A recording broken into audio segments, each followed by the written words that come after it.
Kabretonen laburtxo ginen, laguazte bete baino ez.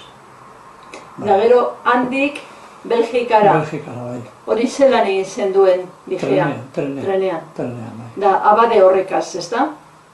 Bai, baina gero, ni egon nintzen etxean, baina ni egon nintzen gero pensionado baten, Belgikan.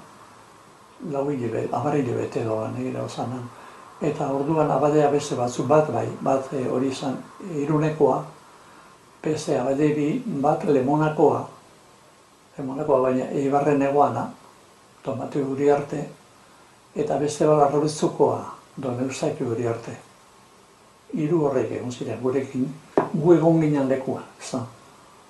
Da, han esan duzu pensionado baten. Hori zer da, pentsio moduko bat edo? Ez, kolegio oso barri bat, kolegio handi bat, eurek esaten dauzie, frantzesak esaten dauzie, pensiona pour de jeune homme, jeune fille, pensionatu eta baleko bat, non umeak bizit iran eta euren ikasketak egiten daben.